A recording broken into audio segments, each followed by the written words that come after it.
Hello there, this video is going to be a remake of the very first video I posted on this channel, a video about the Egliton West Subway line.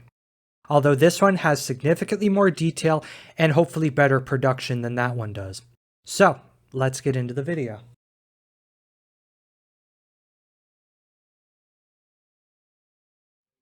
Before I start, if you have watched my video on the Eglinton Crosstown, then everything I'm about to cover in this chapter of the video I already talked about in that one.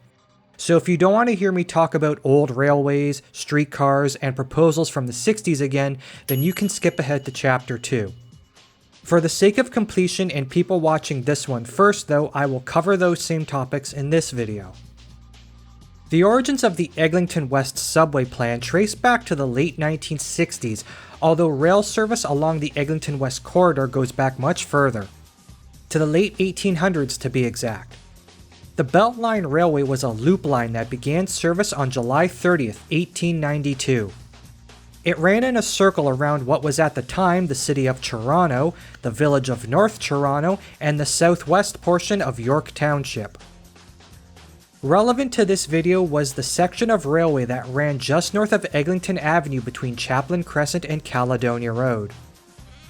This railway was very short-lived as it would cease operations only 2 years later in 1894. Public transit would return to the Eglinton West corridor 30 years later in 1924 with the creation of the Oakwood streetcar. This was a streetcar line that operated from Oakwood Loop at St. Clair Avenue and ran north to Eglinton and then west to Gilbert Loop at Caledonia Road. Buses would start cropping up along Eglinton Avenue in the 1930s, with the 32 Eglinton West beginning operations in 1936. The TTC did have a proposal for a much longer streetcar route along Eglinton Avenue in the 30s and 40s. Specifically, this route was proposed to run from Lipton Loop at Pape and Danforth, north up Pape, Millwood, and Laird to Eglinton, and then west to Gilbert Loop at Caledonia Road. This route was ultimately never built though, likely due to the combination of the Great Depression and World War II. It was a serious proposal though, as the Millwood Viaduct was built to carry a streetcar line across it. It wouldn't be until the 1960s that we would see new proposals and shakeups to the Eglinton West corridor. The first shakeup would come on January 1st, 1960 when service on the Oakwood streetcar was ended. It was a victim of the streetcar abandonment policy as the TTC seemingly never gave a reason for its abandonment and just ended service on the route. It would be replaced by the 63 Ossington trolleybus. On the topic of trolley buses, the TTC had considered converting the 32 Eglinton West bus into a trolleybus as a means to link the city's two disconnected trolleybus networks together. This plan fell through though due to opposition from the village of Forest Hill, through which Eglinton Avenue runs through. The first proposal for a rapid transit line along Eglinton Avenue would come along in 1968 as a possible extension of the proposed Queen Street Subway. Specifically, the Queen Street Subway at this time was to run from Pape and O'Connor Drive, south to Queen Street, and then west to the railway tracks where it would turn north towards the junction. From here, multiple extension proposals were put forward, including one which would see the line continue north to Eglinton Avenue and then run west to Martin Grove Road.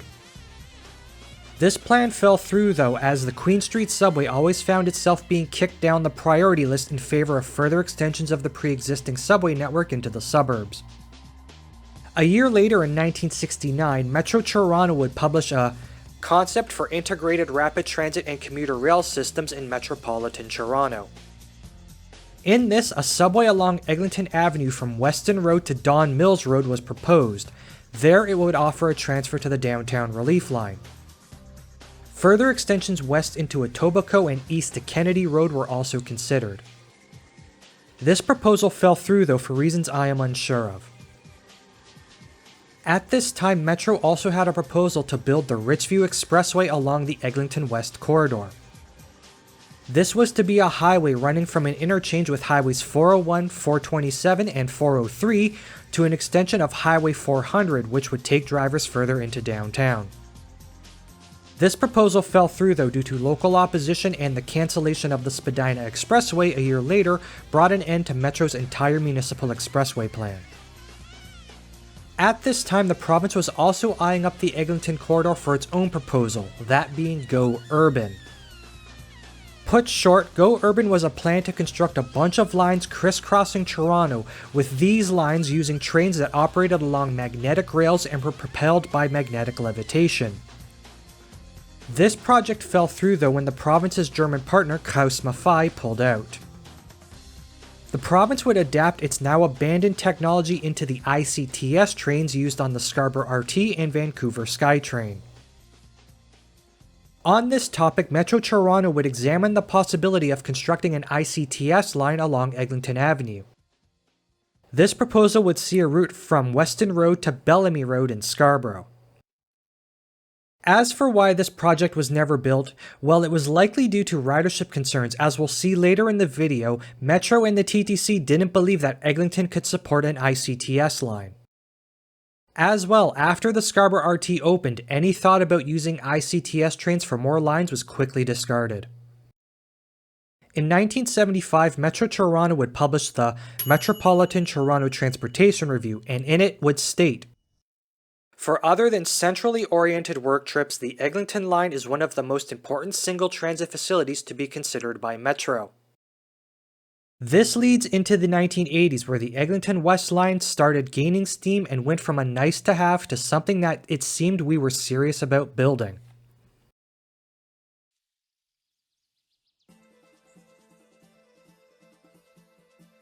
The 1980s would bring about a shift in Metro's transit plans, as at this time Network 2011 would be proposed.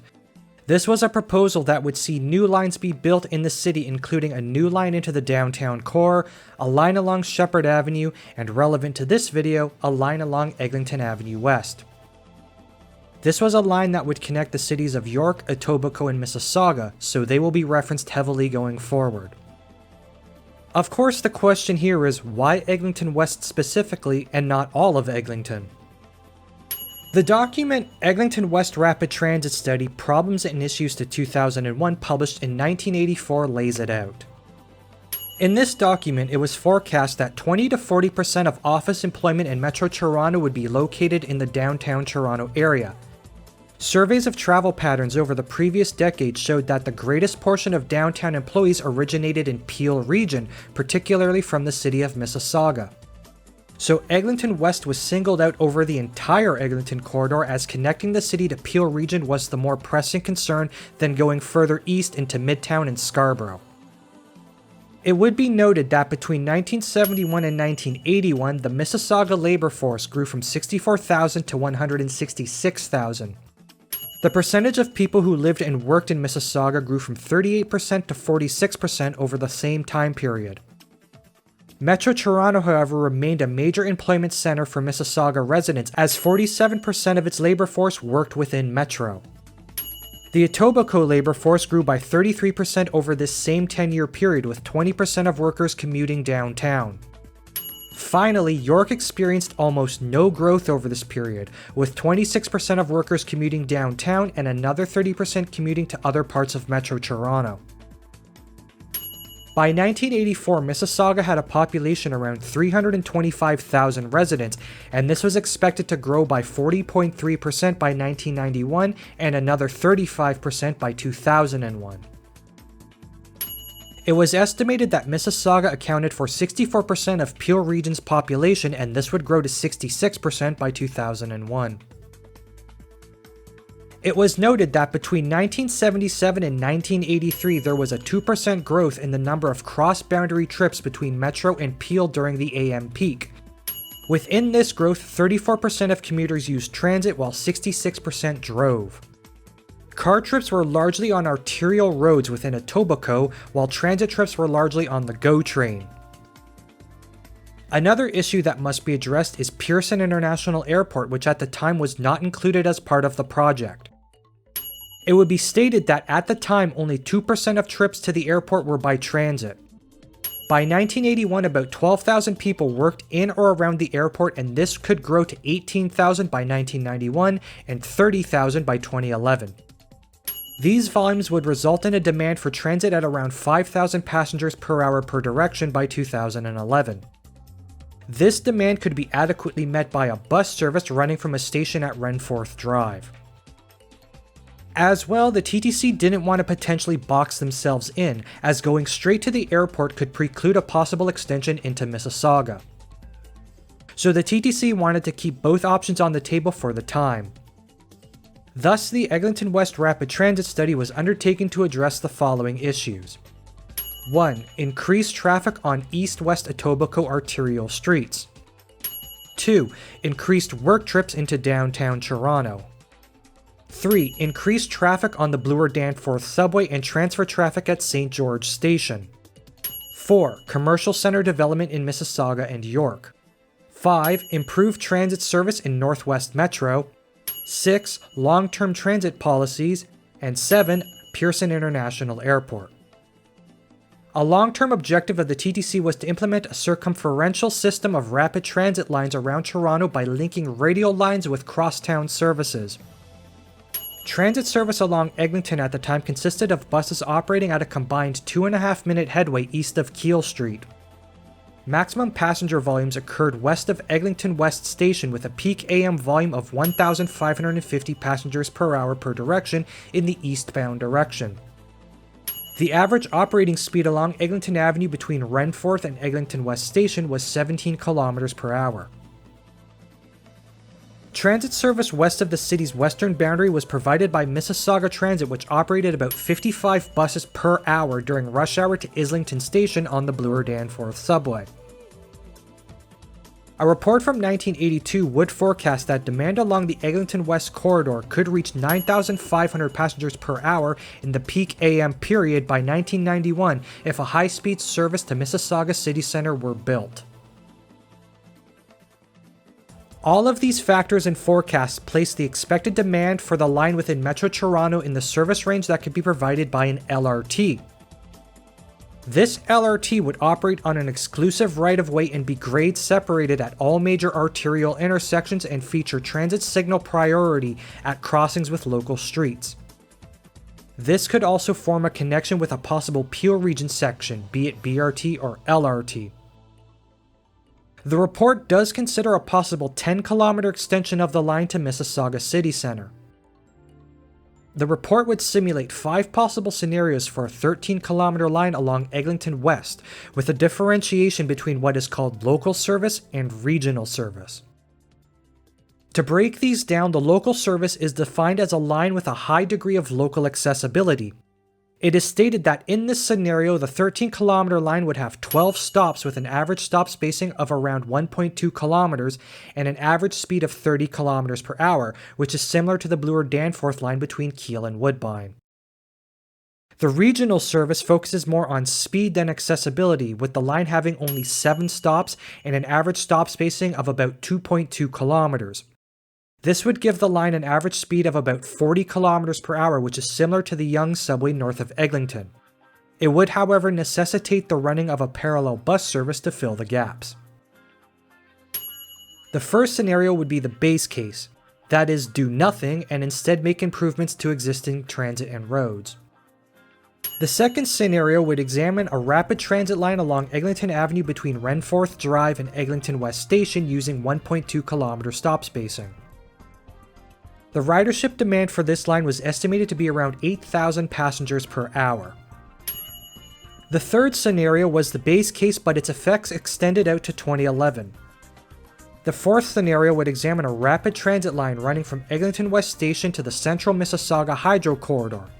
It would then follow that and the East Border Hydro Corridor to Burnham Thorpe Road and then run west to Erin Mills Parkway and then south to the Lakeshore GO line, following it to Oakville GO Station.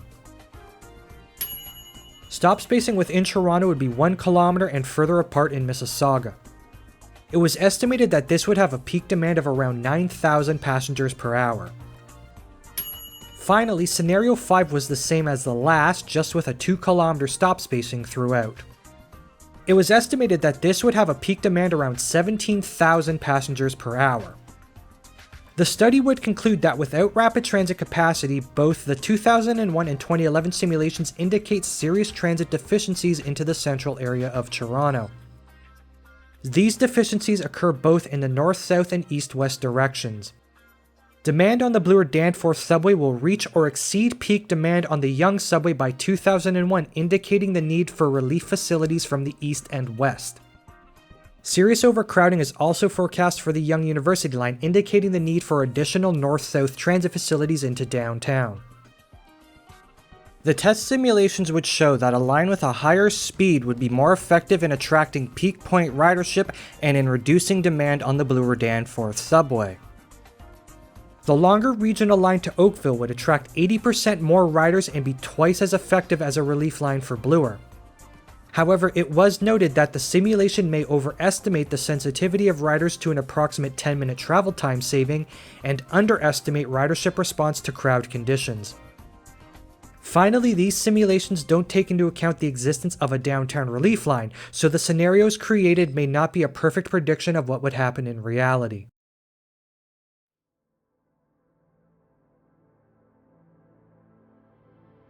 With all of that background out of the way, we can now get into the line itself.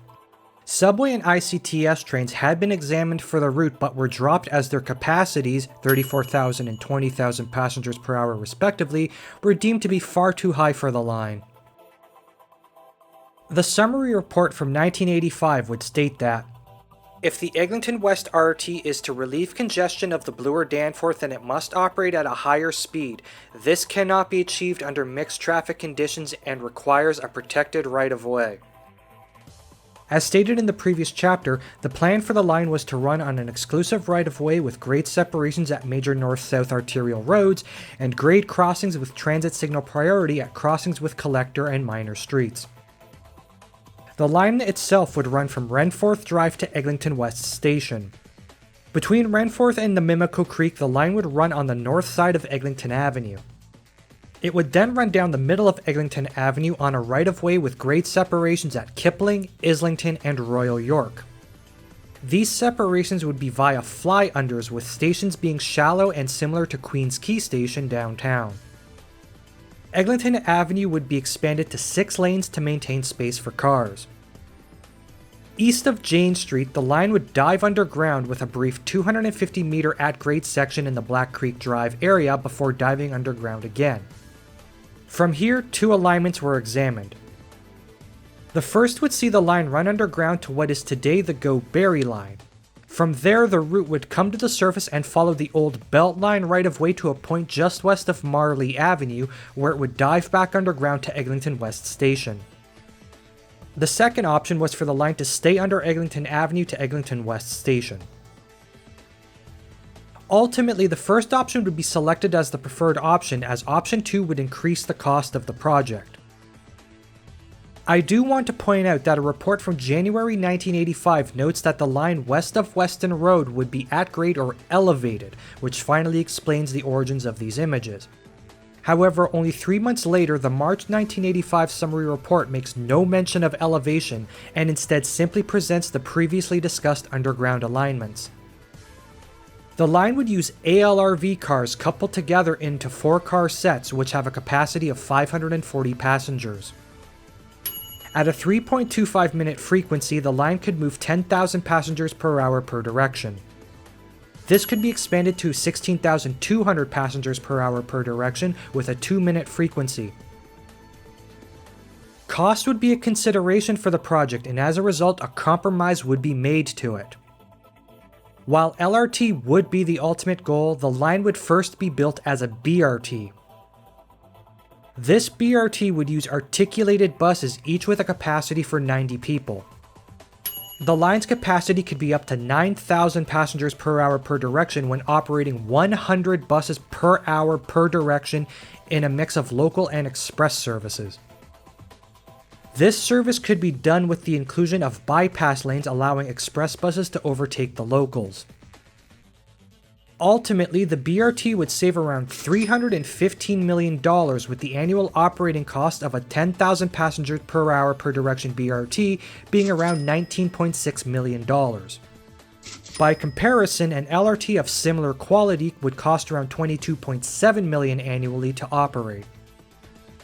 The BRT would cost around $375.2 million to build, while an LRT would cost around $690.1 million. Thus, the decision would be made that the line would be a BRT first, but built to LRT standards to allow for a conversion when ridership demanded. As for stations, there were still discussions about how many stops would be on the line. Remember in the previous chapter, the TTC was examining a local service with 12 stops at 1.2 km stop spacing and a regional service with only 7 stops at 2.2 km stop spacing. For the local service, stops would be at Egliton West, Dufferin, Caledonia, Keele, Weston, Jane, Scarlett, Royal York, Islington, Kipling, Martin Grove, and Renforth. It was estimated the travel time with this service pattern would be about 26 minutes end to end. For the regional service, stops would be at Eglinton West, Dufferin, Keele, Weston, Islington, Kipling, and Renforth. The estimated travel time if the line was built like this would be around 19 minutes end to end. Ultimately, the local service with 12 stops would be the preferred option. 3 sites were examined as potential spots for the LRT yard. The first was on the site of West Side Mall near Caledonia Road. This was dropped due to objections from the City of York, who had plans to redevelop the site. The second site examined was in the southwest quadrant of the Eglinton and Elmcrest Road intersection. Today it is the Eglinton Centennial Parkway intersection. The City of Etobicoke objected to this as they designated that area for expansion of Centennial Park. The final area examined was the northwest quadrant of the Eglinton and Renforth intersection in Mississauga. The City of Mississauga would object to this as they intended to redevelop the land for either office or industrial use. With these 3 options off the table, the TTC would look to a site in the northwest quadrant of the Highway 401-427 interchange.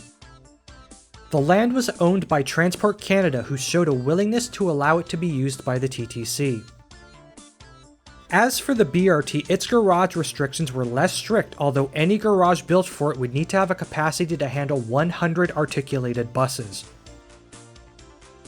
Finally, the TTC would leave open the possibility of a future extension to the Mississauga City Centre. This extension would see the line continue along Eglinton Avenue to Here, Ontario, where it would then run south to the Mississauga City Centre. How the exact alignment would look and what stops would be included on the extension was anyone's guess, as extending the line beyond Renforth was outside the scope of this project. Instead, it may have been that the TTC was expecting Mississauga to fill the gap either with their own BRT, which was eventually built, or an LRT. To that end, it wasn't as if Mississauga or Peel Region was oblivious to all of this, as the Interregional Transit Study, Peel Region, published in 1983 showed that the city and region was quite aware of what was needed. In it, Peel Region states that it is imperative that the region construct similar transit to that which is being built in Scarborough in order to connect Mississauga, Brampton, and Metro Toronto together. Specifically, the Mississauga official plan provided for the construction of an ICTS line along Burnham Thorpe Road connecting the city centre to either the Bloor Danforth Subway or an ICTS line along Eglinton Avenue. Additional lines were also conceptualized for Here, Ontario Street, Erin Mills Parkway, Dixie Road, and Queen Street in Brampton.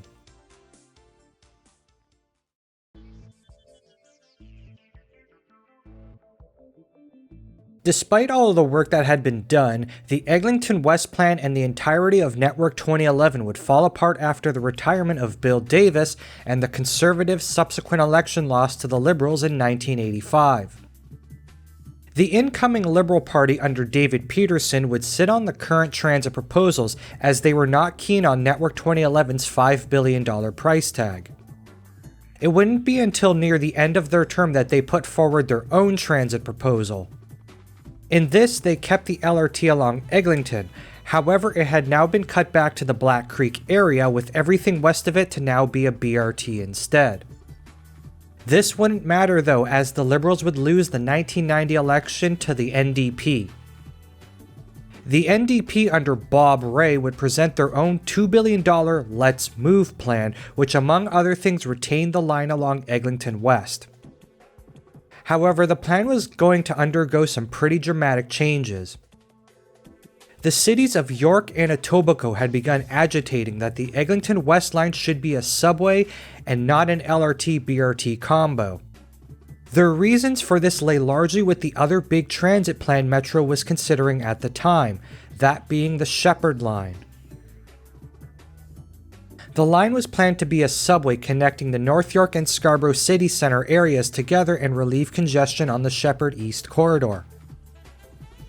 Due to the aforementioned congestion, the Shepherd Line was seen as the higher priority, and not only was it to be a full subway, but it was to be built first. The Eglinton West Line, by comparison, was to always be last or near last after the Shepherd Line, Line 1 extension to York University, Downtown Relief Line, and Scarborough RT extension.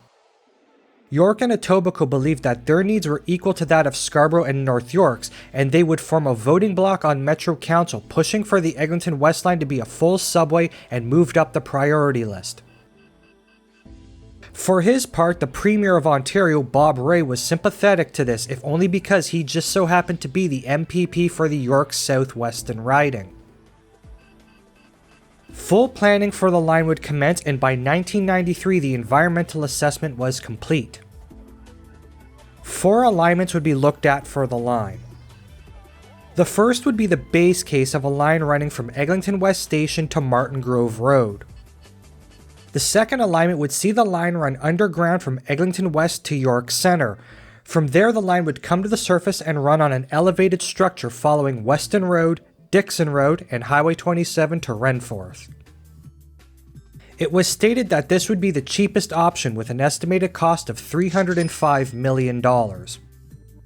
However, the noted disadvantages of this alignment was that it would generate the most noise, and the elevated alignment along Dixon Road between Weston and Highway 401 was not compatible with existing land use. Finally, 157 driveways would be restricted to right ins and outs only alongside 35 unsignalized intersections. 6 major and 8 minor intersections would also be affected. The third alignment was the same as the last, just entirely underground. While this would solve all of the negatives of the previous elevated alignment, this one was the most expensive with an estimated cost of $470 million. The final alignment was similar, although the line would run underground to Dixon Road and then run on an elevated structure to Renforth. This was a compromise alignment, and as a result it had all of the negatives of the previous underground and elevated alignments. It had an estimated cost of $375 million.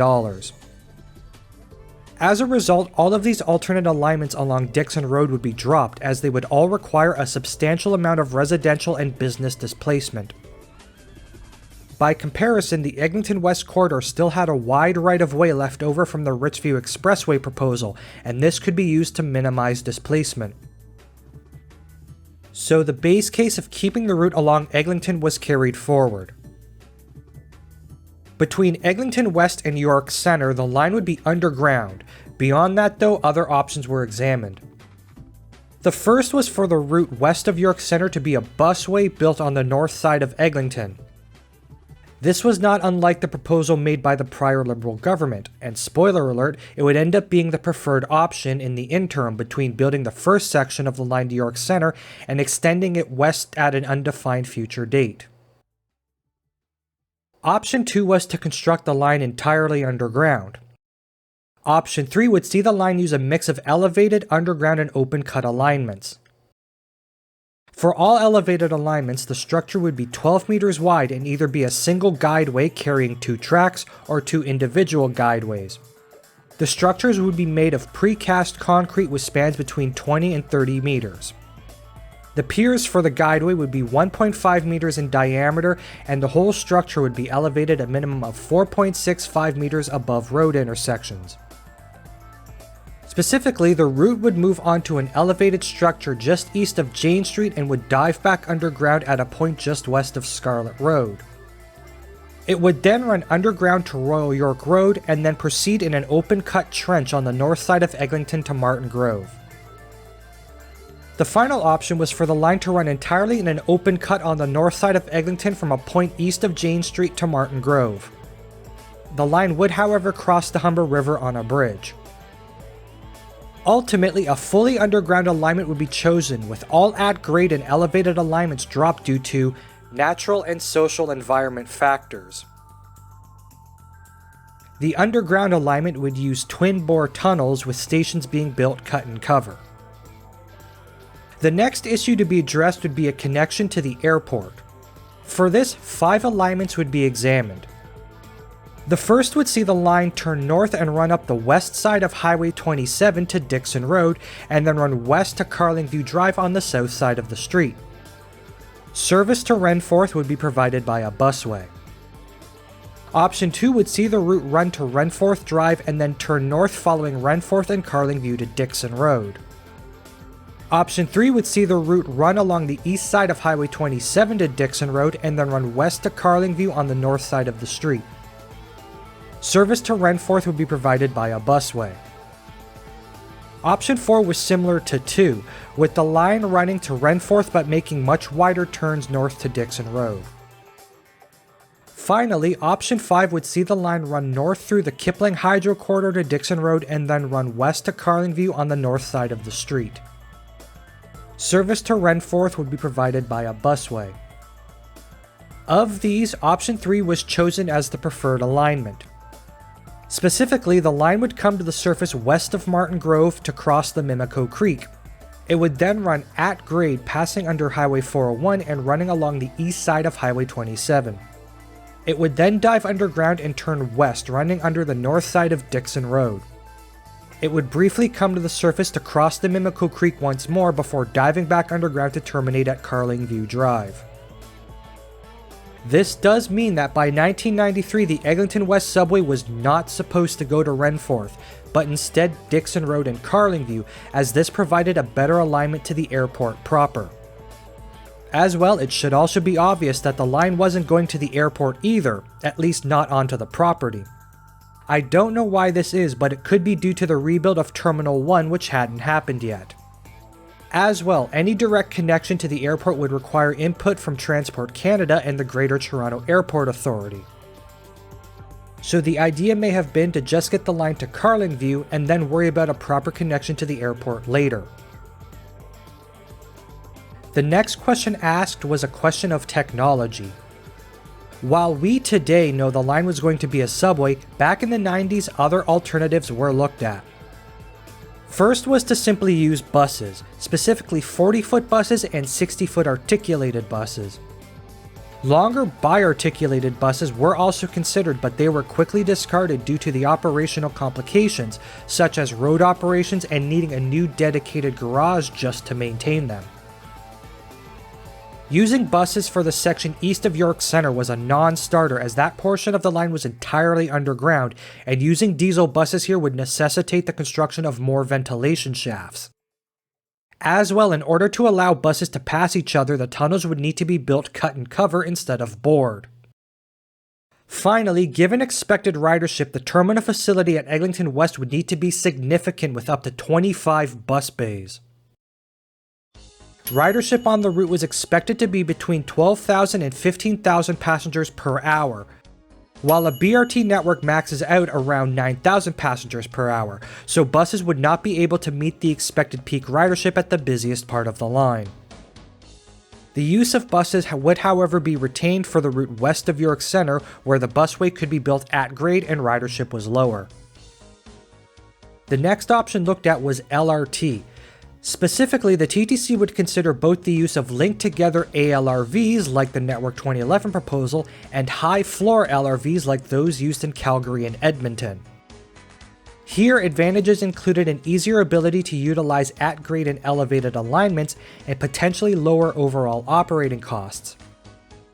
LRT could also carry up to 12,000 passengers per hour and possibly up to 16,000 passengers per hour with aggressive scheduling.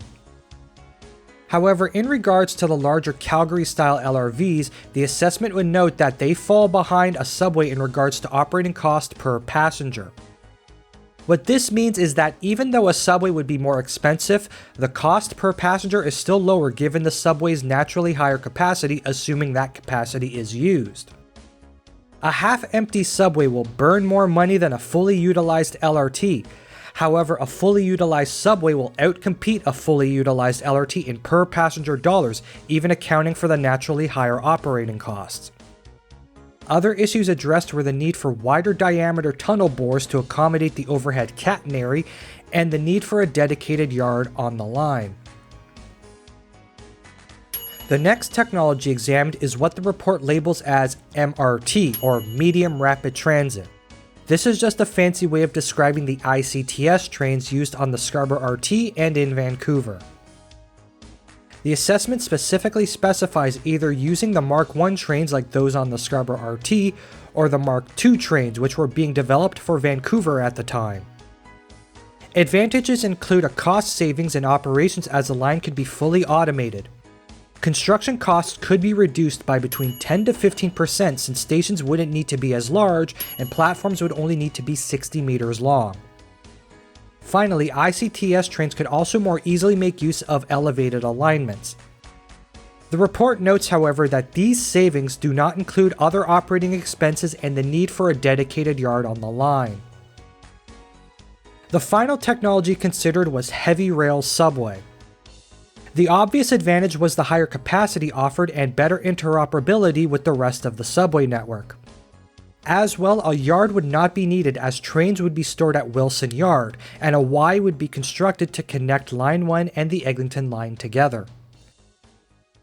The disadvantages noted were the subway's minimum 300-meter turning radius and its maximum 3.5% grade climbing capability.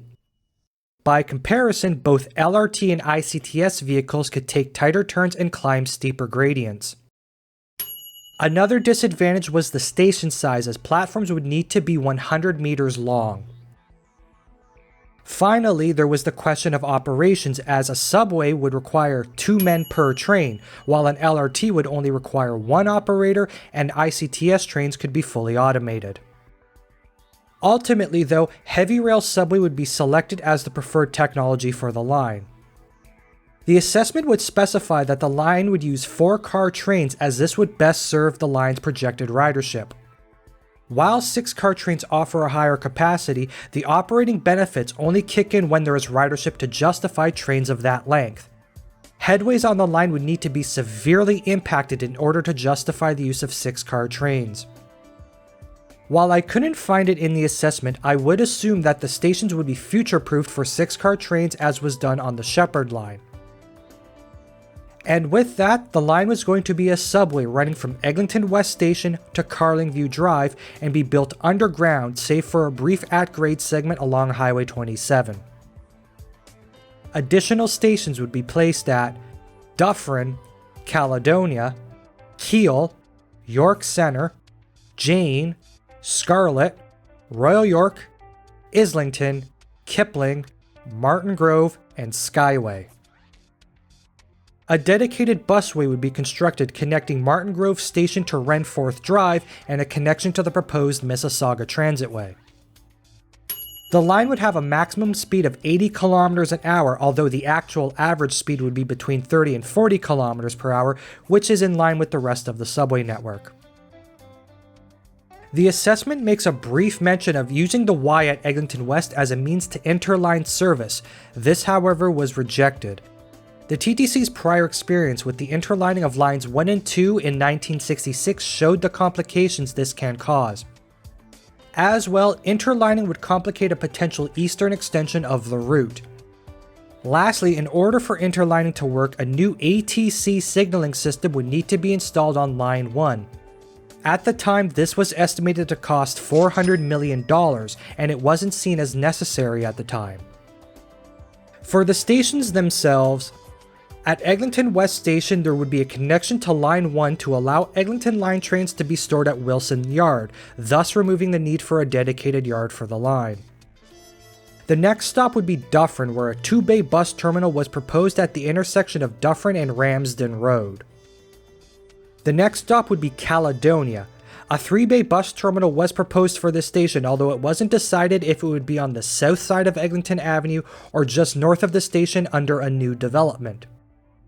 There was no connection to the Barry Go line planned. After that would be Kiel, which would feature a 5-bay bus terminal immediately north of the station. The next stop on the line would be York Centre, which would feature a 6-bay bus terminal on the site of the No Frills, as well as a pickup and drop-off area. There would also be a connection to the Kitchener GO line with a new GO station being built.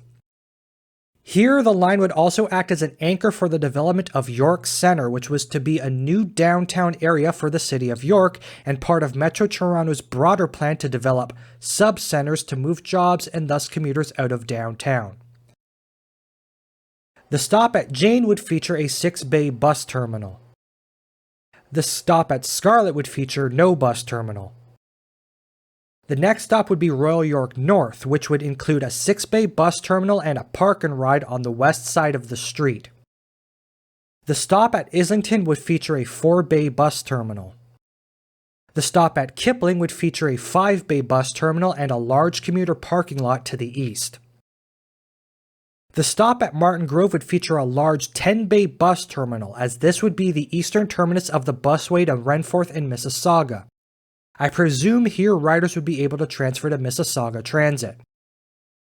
The stop at Skyway would have no bus terminal. The final stop would be at Carlingview, where a large 12-bay bus terminal would be built. There would also be a commuter parking lot and a kiss and ride.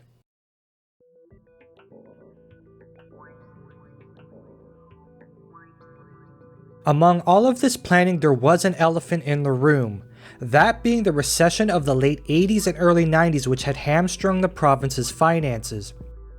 This recession would impact both the Eglinton West and Sheppard Line proposals, as now both had been truncated, with both projects now being split into multiple phases instead of being built all at once. In the case of the Egliton West Line, Phase 1 would see the line built from Eglinton West to York Centre. The rest of the line to Carlingview would be pushed off to Phase 2. In the meantime, Eglinton West would be widened and bus lanes installed west of York Centre to Renforth as a stopgap. Construction of the line was planned to begin in the spring of 1995 and be finished by either 2001 or 2002 at a cost of around $740 million. The political infighting on Metro Council had begun to water down all of the projects proposed though, and the provincial government would not help this matter. At this time, Metro Toronto was juggling 4 different transit projects, those being the Eglinton West Line, the Sheppard Line, an extension of Line 1 to York University, and an extension of the Scarborough RT to Markham Road and Sheppard. It's unfortunately normal for politics to become a factor in transit planning, and the Eglinton West Line was no different. Here, I need to introduce you to 3 individuals. The first is Mike Cole, who was the Metro Councillor for the York Eglinton Ward and was also the chair of the TTC board. The second is Alan Tonks, who was the Metro Councillor for the York Humber Ward and was also the Metro Chairman. Finally, there is Bob Ray, who was the MPP for the York South-Weston riding and was also the Premier of Ontario. I bring them up as all 3 were instrumental in pushing for the Eglinton West Line. All 3 also occupied the positions that would have the most influence over this project, and all 3 just so happened to represent the city of York, the city that the subway would run through. This hopefully shows why there was such a push to build this line even at the expense of other projects, and we see this point illustrated in 1994. In 1994, Metro Council would vote 19-12 in favor of cancelling the planned extensions of Line 1 to York University and the Scarborough RT to Markham Road. This decision was driven by then Metro Chairman Alan Tonks and caused some anger on Metro Council. Prior to this vote, Tonks was a strong supporter of the 2 projects, so his sudden about-face took many by surprise. Tonks, for his part, would likely argue that he did what he did for pragmatic reasons. By that I mean Metro really couldn't afford to build all of these projects at once, even with the province footing 75% of the bill. Prior to this vote, Tonks attempted to pass a 1% tax levy to pay for all 4 projects, but this was rejected by Metro Council. With Council rejecting a way to fund the projects, Tonks would need to take a different approach, and specifically an approach with actual voting power behind it so something could be built. The Shepherd subway was untouchable, and Tonks wouldn't sabotage the Eglinton West subway since that went through his own backyard. So the Line 1 and Scarborough RT extensions were jettisoned as a means to reduce costs. He would state to the Toronto Star, "Members of council kept telling me it ain't going to fly, Alan, so I had to decide how to position the debate. The Spadina line only had 5 sure votes. I did a quick read and decided to take my chances with everyone saying this is a flip-flop." Just for perspective, even with the province footing the bill for 75% of the project's cost, it was estimated that the construction of the Eglinton and Shepherd lines alone would cost Toronto taxpayers between $381 and $779 million over either 18 or 38 years, depending on how Metro decided to repay the loan needed to build these lines. The province didn't help matters, as they would decide to spread out their contribution evenly in an attempt to please everyone. Instead of focusing its money and resources on a single fully built out line, it would move ahead with attempting to build 2 half-built lines. The idea of focusing on a single line to fully build it out never entered the conversation. The Metro Councillor for Black Creek, Maria Ogmary, was devastated by the decision, as Tonks had originally supported the extension of Line 1 to York University, which would have also brought transit closer to the Jane and Finch community. She would state that he had sold us down the river. I will point out though, the voting record shows Ogmary voted in favor of the motion, so I don't know why she's acting so surprised. The mayor of Scarborough, Joyce Trimmer, accused Tonks of self-serving antics as he represented the city of York on Metro Council. She would state that the RT extension was the cheapest of the planned projects, could be built by 1997, and had a higher ridership and development potential per transit dollar than every other project. However, realistically speaking, the province and Metro really couldn't afford to build all of these at once. That is why both the Eglinton and Shepherd lines were ultimately truncated in the first place. A large part of this, if not all of it, lay with politics. Remember, Bob Ray, Alan Tonks, and Mike Call, all of whom represented York at their respective levels of government. It was of political importance of them that this line be built regardless of the wider consequences. The Shepherd subway was always the higher priority as it produced more immediate results. By comparison, the Eglinton West line was not only lower on the list, but also wasn't even supposed to be a subway to begin with. Political lobbying from York and Etobicoke had seen the line upgraded from an LRT to a subway, and the election of Bob Ray had seen the line moved up the priority list as it ran through his riding. All of this occurred at the expense of the Shepherd line, which always had the stronger business case in the near term, not to mention the cancellation of the extensions to York University and Markham Road. Depending on your perspective, you can now see why what happened next happened at all. Construction of the Eglinton West line would commence on August 25, 1994 with construction of the boring machine launch shaft, but it would quickly grind to a halt. The NDP would lose the June 1995 election to the Conservatives led by Mike Harris. This, however, was no longer the Conservatives of the Bill Davis era, as the party had undergone an ideological shift moving more towards Reagan or Thatcher-style conservatism. This would be put on display as within his first year in office, Harris would end all public transit subsidies and all capital expenditures on transit expansion projects. It needs to be pointed out that by this point the cost of the Egliton West Subway was estimated to be $740 million, and that's just for the line from Eglinton West to York Centre.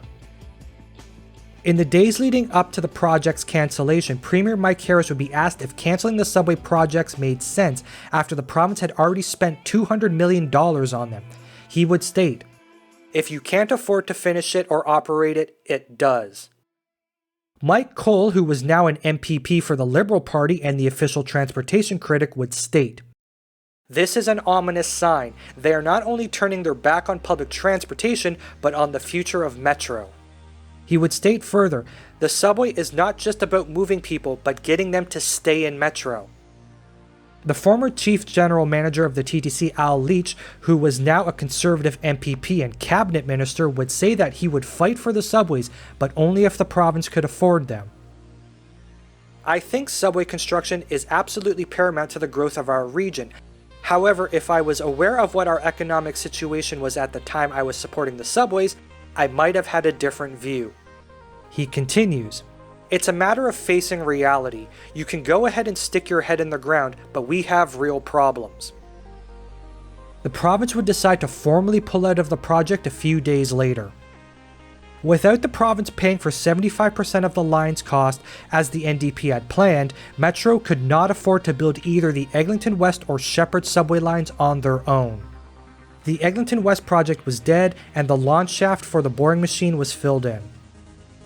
This decision sent shockwaves through Metro Toronto, and no one involved with the project was able to speak to Mike Harris to convince him to reconsider.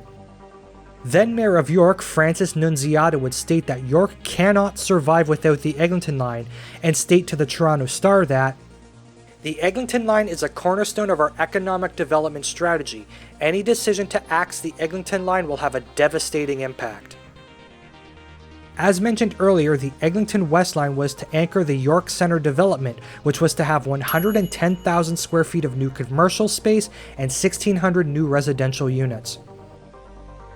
Mayor Nunziata would state, "If the subway were to be cancelled, the signal this would send to the private sector both locally and internationally would confirm that Metro Toronto is a risky place for investment." The 1,240 people who worked on the Eglinton West line would be out of a job alongside another 210 who were working on the expansion of Wilson Yard to handle the Eglinton West line trains. It was also estimated that 15,000 direct jobs and 19,000 spin-off jobs were also lost with this decision. As well, $124 million, which had already been spent on the project, was figuratively flushed down the toilet. The Harris government would look to cancel the Sheppard subway as well, but this was stopped, likely due to both lobbying from Mayor of North York Mal Lastman and the fact that the Sheppard line ran through the conservative-held riding of Willowdale. By comparison, the Eglinton West line ran through the riding of Mike Cole, who was now an MPP and member of the Liberal Party and was the official transportation critic. He would state, "The decision should be made on the economic and transportation aspects, and the merits of the Eglinton line are equal to those of Sheppard in ridership potential." He had hoped that the decision wasn't made based on party politics, stating, "The one they cancel is the one in my backyard. But when this is decided behind closed doors, we don't know on what basis they are making these decisions."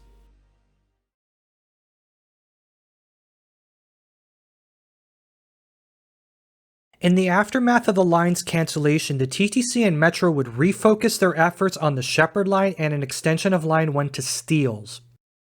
Discussions about the Eglinton corridor would quiet down until the Transit City proposal was put forward in 2007. As for the Eglinton West line, would the city truly be in a better position if it had been built? Well, I guess the first question that needs to be answered is which Eglinton West line, the LRT from the 80s or the subway from the 90s? It is impossible to say because the Eglinton West subway would naturally change the course of transit projects in the city. Would it have been extended to the airport by now? Would it have been extended to Yonge Street or beyond into Scarborough? Well, in the latter case, that was never the intended purpose of the line, but you can't just leave the gap between Allen Road and Yonge Street. On one hand, you can argue that Transit City either doesn't happen or is very different in a world with the Eglinton West subway line, and how funding is allocated to projects would be different. On the other hand, you could look at the Sheppard line as an example of what could happen. The route's ridership has always been brought up as the main issue with the line, creating a chicken and egg style problem. Its ridership is too low to justify the cost of an extension, but you need to extend it to build ridership. Now consider the Eglinton West line would have had a lower ridership than the Sheppard line, and we end up with an even bigger chicken and egg issue, especially when you factor in the insane cost of subway construction these days. And that line would require an even bigger extension to make truly viable. I think ultimately the Eglinton West line is more remembered for what happened to it and not what it actually was. More people are concerned with its cancellation than the details of the line and just how much political meddling went on with it. It was a line that was intended to be an LRT, but politics saw it turned into a subway, which some could argue was going to be grossly overbuilt. Then politics saw the line moved up the priority list to the detriment of other projects. And then finally, politics would be the likely reason for the line's cancellation. You could argue that Harris did us a favor since it is undeniable the Eglinton West subway would have been a financial black hole for the TTC. Even worse than the Shepherd line was and still is, albeit to a lesser extent these days. You could argue that the political meddling of the 80s and 90s warped the line into something it wasn't supposed to be. I won't get into those arguments, although I do think the pragmatic approach would have just been to pick one project and go all in on it. It was clear at the time that we could not afford to build both the Eglinton and Shepherd lines while still making them both useful. So what should have been done was to just pick one of them and funnel everything into it. If you were to go by which line was the better investment at the time, then the answer would have been to go all in on Shepherd. That of course was never going to happen though due to politics. The politics of Bob Ray and Alan Tonks, both of whom represented the city of York and stood to gain politically from the line's construction. What brought down the Egliton West line was not any sort of technical detail but politics. The politics of inflating the line into a higher tier of technology because another part of the city was getting a subway and you're not. The politics of moving that project up the priority list at the expense of other projects just because you stand to gain from its construction. And the politics of cancelling a line because it runs through your opposition's riding. And with that, I will end this video here.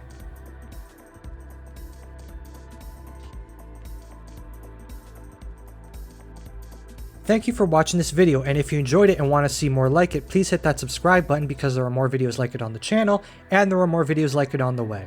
If there's anything you want to say about the Egliton West Subway, don't be afraid to do so in the comment section down below. And with that, I'll see you in the next video.